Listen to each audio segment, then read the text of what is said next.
Assalamualaikum warahmatullahi wabarakatuh. Alhamdulillahirrabbilalamin. Wabihi nasta'in wa ala umuri dunya waddin. Wassalatu wassalamu ala asrafil mursalin Sayyidina wa maulana Muhammadi wa ala alihi wa sahbihi ajma'in. Amma ba'd. Yang terhormat Bu Laila Nyindana selaku dosen pengampu pembelajaran Quran Hadis, dan tak lupa teman-teman yang saya cintai dan saya banggakan. Alhamdulillahirrahmanirrahim. Pada kesempatan pada kali ini, perkenalkan nama saya Maulana Syed Abdillah. NIM saya 18106011123. Saya dari kelas PAIA 2, sekarang semester 5. Di sini saya akan menunjukkan sebuah video pembelajaran kelas 8 dengan tema kebahagiaan si yatim adalah kebahagiaanku, dan di dalamnya terdapat subtema tentang isi kandungan surat Al-Kautsar dan surat Al-Maun tentang kepedulian sosial, dan ada hadis tentang tolong menolong dan hadis tentang mencintai anak yatim. Baik, langsung saja kita simak video pembelajarannya di video setelah ini. Terima kasih. Assalamualaikum warahmatullahi wabarakatuh. Baik, langsung saja kita akan membahas pelajaran Quran Hadis dengan tema kebahagiaan si yatim adalah kebahagiaanku. Lanjut.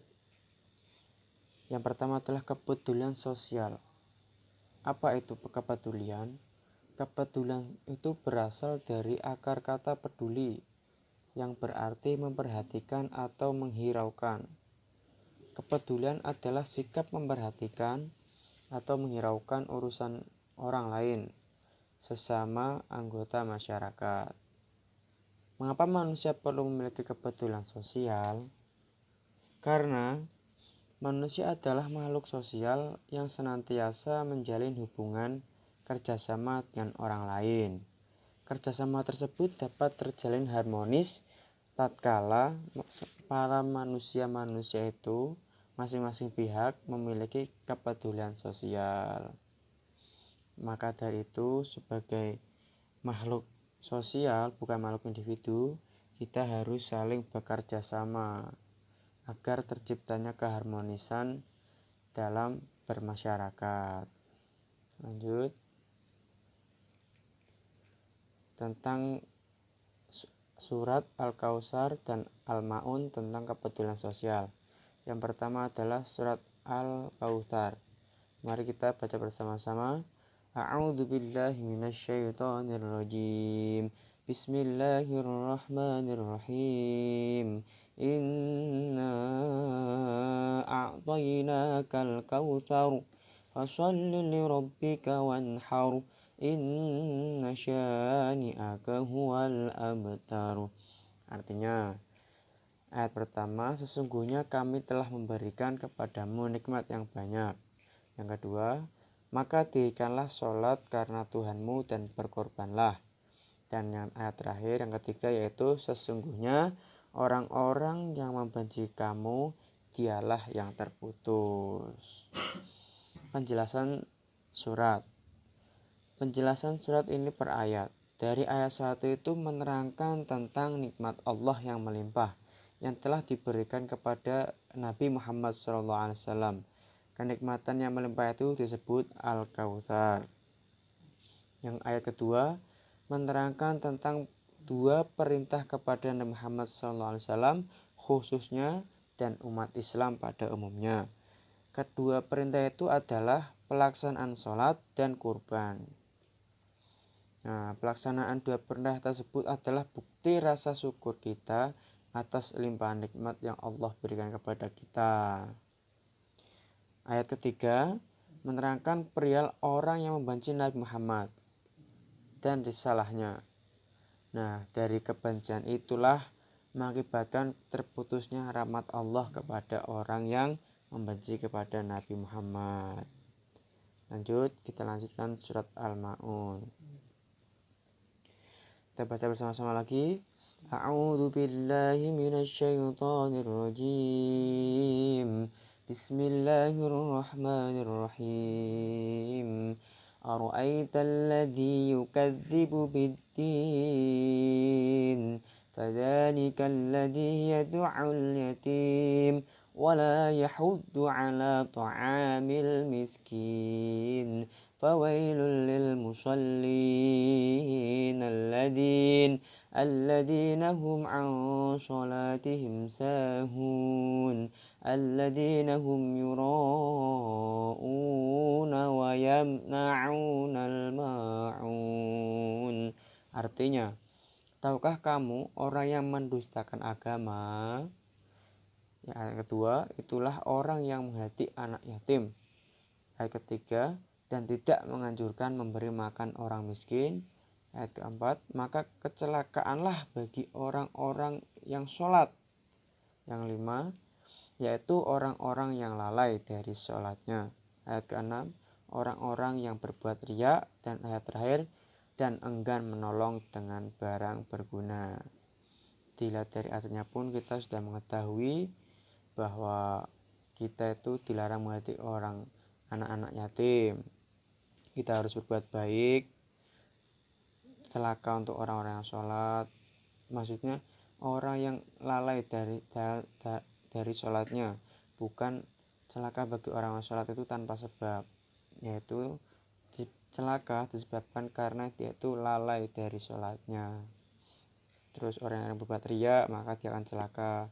Terus orang yang enggan menolong sesama maka dia akan celaka. Penjelasan ayat 1-3 itu menjelaskan tentang pendusta agama. Mereka adalah orang-orang yang menghardik atau menyanyiakan anak yatim dan enggan memberi makan kepada orang miskin. Itu penjelasan di ayat 1-3. Lanjut ayat ke-4-7 itu menjelaskan tentang perihal orang-orang yang melaksanakan sholat tapi mendapat celaka. Kecelakaan itu disebabkan mereka lalai atau mengabaikan waktu sholatnya. Orang yang melalaikan sholatnya termasuk pendusta agama. Di samping itu juga menjelaskan tentang sifat riya atau orang-orang yang berbuat baik demi memperoleh pujian. Jadi riya itu adalah berbuat baik demi memperoleh pujian dan sanjungan dari orang lain, bukan ikhlas karena Allah Ta'ala. Itu arti riya. Nah, sedangkan ayat 7 menjelaskan tentang salah satu ajaran tentang larangan berperilaku bakhil, pelit atau kikir, dan sikap enggan memberi bantuan kepada orang lain. Perilaku ini termasuk pendustaan terhadap agama.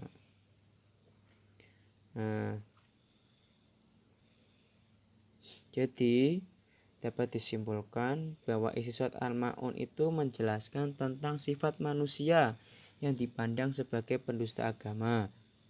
Di antaranya orang yang menghardik anak yatim, enggan memberi bantuan kepada orang lain yang membutuhkan, tidak memberi makan fakir miskin, dan terakhir adalah orang yang lalai dalam sholatnya dan bersikap riya.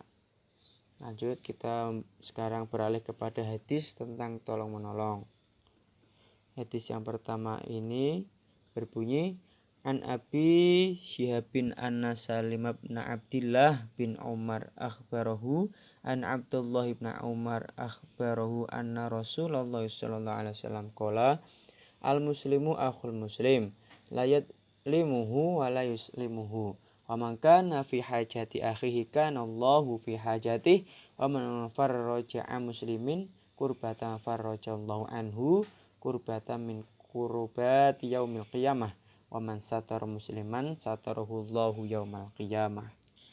Artinya, sesungguhnya Abdullah bin Umar radhiyallahu an mengabarkan Rasulullah SAW bersabda, muslim yang satu adalah saudara muslim yang lain. Oleh karena itu, ia tidak boleh menganiaya dan menyerahkan kepada musuh. Barang siapa memperhatikan kepentingan saudaranya, Allah akan memperhatikan kepentingannya. Barang siapa membantu kesulitan seorang muslim, maka Allah akan membantu kesulitannya dari beberapa kesulitannya pada hari kiamat kelak, Dan barang siapa menutupi aib seorang muslim, Allah juga akan menutupi aibnya pada hari kiamat. Waman sator musliman satarahullahu yaumal qiyamah. Hadis riwayat Al-Bukhari. Hadis yang kedua, An Abi Hurairah radhiyallahu anhu qol anna Nabi sallallahu alaihi wasallam qol man nafasa am mu'minin kurbatan min kurabid dunya nafasallahu anhu kurbatan min kurabil yaumil qiyamah amma yassaru ala mu'sirin yassarallahu alaihi fid dunya wal akhirah aman satara musliman satarallahu fid dunya wal akhirah wallahu fi aunil abdi maka al abdu fi auni akhi. Artinya, barang siapa melampangkan seorang mukmin dari satu kesusahan dunia, maka Allah akan melapangkannya dari salah satu kesusahannya di hari kiamat. Berarti timbal balik, ketika dia memberikan bantuan kepada sang mukminnya di dunia, maka Allah akan membalasnya di hari kiamat kelak.